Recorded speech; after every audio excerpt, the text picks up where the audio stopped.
بسم اللہ الرحمن الرحیم۔ السلام علیکم ویورز، اگر آپ چینل پر نئے ہیں اور ابھی تک چینل کو سبسکرائب نہیں کیا تو چینل کو سبسکرائب کریں تاکہ ہر آنے والی ویڈیو آپ تک پہنچ جائے۔ اقوال زری: لوگوں کے اخلاق کے مطابق ان سے میل جول رکھو اور اعمال میں ان سے علیحدہ رہو۔ جب رب راضی ہو جاتا ہے تو بندے کو اپنے عیبوں کا پتہ چلنا شروع ہو جاتا ہے اور یہی اس کی رحمت کی پہلی نشانی ہے۔ زندگی اس طرح بسر کرو کہ دیکھنے والے تمہارے درد پر افسوس کے بجائے تمہارے صبر پر رشک کریں۔ لفظ انسان کے غلام ہوتے ہیں مگر صرف بولنے سے پہلے تک، بولنے کے بعد انسان اپنے الفاظ کا غلام بن جاتا ہے۔ دوستی کا بھرم صرف وہ لوگ رکھ سکتے ہیں جن کے وجود میں سمندر جتنا دل ہو۔ ہمیشہ اپنی چھوٹی چھوٹی غلطیوں سے بچنے کی کوشش کرو کیونکہ انسان پہاڑوں سے نہیں پتھروں سے ٹھوکر کھاتا ہے۔ اپنے اندر پرندے کی طرح عاجزی پیدا کرو جو آسمان کی بلندیوں کو چھو کر بھی اپنی گردن جھکا کر رکھتا ہے۔ مجھے مایوس ہونے والے شخص پر تعجب ہوتا ہے جبکہ اس کے پاس استغفار کی قوت موجود ہوتی ہے۔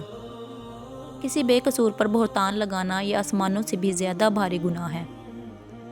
رشتوں کی خوبصورتی ایک دوسرے کی بات کو برداشت کرنے میں ہے۔ بے عیب انسان تلاش کرو گے تو اکیلے رہ جاؤ گے۔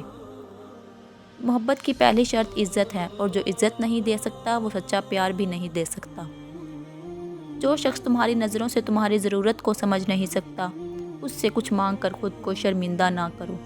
آنسو کا ہر قطرہ دنیا کی ہر چیز سے زیادہ مہنگا ہے لیکن کوئی اس کی قیمت اس وقت تک نہیں جان سکتا جب تک کہ وہ اس کی اپنی آنکھ سے نہ نکلے۔ حضرت علی کا فرمان ہے، جس زبان سے جھوٹ نکلنا بند ہو جائے اس زبان سے نکلی ہوئی ہر دعا قبول ہوتی ہے۔ خوبصورتی ایک نعمت ہے لیکن سب سے خوبصورت آپ کی زبان ہے، چاہے تو دل جیت لے چاہے تو دل توڑ دے۔ صبح کی نیند انسان کے ارادوں کو کمزور کرتی ہے۔ منزلوں کو حاصل کرنے والے کبھی دیر تک سویا نہیں کرتے۔ کبھی اس کو نظر انداز نہ کرو جو تمہاری پرواہ کرتا ہو ورنہ کسی دن تمہیں احساس ہوگا کہ پتھر جمع کرتے ہوئے ہیرا گنوا دیا۔ پیسے کا ہونا ہی رزق نہیں ہے، نیک اولاد، اچھا اخلاق اور مخلص دوست بھی رزق میں شامل ہیں۔ جو آدمی دوسرے لوگوں کی عیب کی تلاش میں رہتا ہے اللہ پاک اس کے عیب ظاہر کر دیتا ہے۔ جو ذات رات کو درختوں پر بیٹھے پرندوں کو نیند میں گرنے نہیں دیتی وہ ذات انسان کو کیسے بے یار و مددگار چھوڑ سکتی ہے۔ اللہ تمہارے دل سے کسی چیز کا خیال تب تک نہیں نکالتا جب تک کہ تمہارے نصیب میں اس کی ملنے کی گنجائش نہیں رہتی۔ حضرت علی کا فرمان ہے، جب کوئی نہ سمجھ رہا ہو تب خاموش ہو جانا بہتر ہے کیونکہ بحث باتوں کو بگاڑ دیتی ہے۔